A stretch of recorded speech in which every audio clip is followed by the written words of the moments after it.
उनकी दीवानगी बोल रही है, बालाजी का आशीर्वाद है, लेकिन इसके साथ कुछ ब्रांडिंग मैनेजमेंट, कुछ मीडिया मैनेजमेंट। हम तो कुछ करते नहीं। आप आ गए, हमने आपको इंटरव्यू दे दिया। अब आप ही बताओ दुनिया को कि आपको कैसे मैनेज किया। हमें तो जी, इससे ज़्यादा हमें बेहतर तो कोई नहीं। हमें तो मनोज त्यागी जी के माध्यम से इंटरव्यू तो हमने उन्होंने लाइन अप मैनेज किया। एनेज तो नहीं किया आपको। जी, सबने आपकी ख्याति है, मीडिया वाले तो पहुंच जाते हैं पहुंच जिस जाते जिसकी हैं ख्याति बस। होती है। बाकी हमारे यहाँ से कोई भी ऐसी व्यवस्था, ना कोई ब्रांड है, ना कोई टीम है, ना हमारे पास कोई व्यक्ति है कि हम जिसके माध्यम से या किसी के कहने पर चले। किसी ने आपकी ब्रांडिंग पीआर किसी ने नहीं की? अभी तक तो नहीं हुई। अब कोई मिलेगा तो हम आपको खबर जरूर। अभी कोई नहीं हुई है। मनमौजी हैं, फक्कड़ स्वभाव के हैं, जो आता है बोल देते हैं, जो मन करता सो कर देते हैं। 2 बजे हो रात को, चाहे सुबह के 4 बजे। ब्रांडिंग या कोई टीम होती है तो एक मैनेजमेंट होता है। हमारा एक ही नियम है कि कोई नियम नहीं। और यही वजह है कि हम रात की आधी रात के बाद में इंटरव्यू कर रहे हैं। हाँ, आप विचार करिए, अगर मैनेजमेंट होता तो 9 बजे का इंटरव्यू 2 बजे रात को नहीं होता। अच्छा, एक चीज़ और बताइए, मुझे पता चला है कि आप गोलगप्पे खाने के, चाट खाने के बहुत शौकीन रहे हैं। होना भी चाहिए, इंसान ही है। हाँ। सहज बस। तो अभी कभी खा पाते हैं? अभी अभी हो कभी पाता कभी है? दाव लगता है। तो कैसे, मतलब भीड़ नहीं आपको पीछे आ जाती?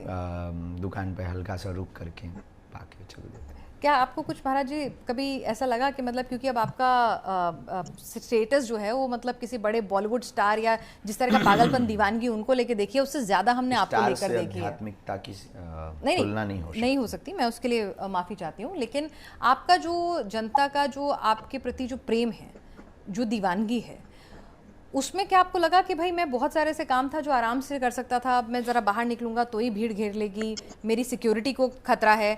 कई लोगों, आपने कई बार लोगों से आशंका। हमें क्या खतरा, लोगों से नहीं खतरा, धर्म विरोधियों से खतरा है।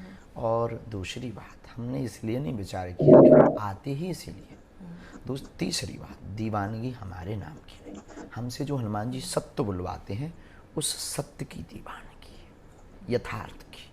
आप इसलिए बैठे हैं क्योंकि हम कट टू कट बोल देते हैं, क्योंकि निजी हमारा कोई स्वार्थ नहीं। और जब तक ये रहेगा तब तक लोग और बढ़ेंगे। और जिस दिन लोभ लालचा गया, कहानी खत्म हो जाएगी। तो सत्य बुलवा रहा वो, हम माध्यम बनकर बोल रहे, और जब तक तन में प्राण रहेंगे तब तक हम बोलेंगे। कभी कोई दबाव आया कि भाई इस तरह की बातें कीजिए, इस तरह से बात करिए? हम किसी की सुनते ही नहीं, सुनाने वाले कथा व्यास नहीं सुनते, किसी की नहीं सुनते, सुनाने वाले आदमी। हमको आदत एक ही पड़ी, सिर्फ सुनाना। सुनते नहीं, किसी के हिसाब से नहीं बोलते, किसी के कहने पर नहीं बोलते।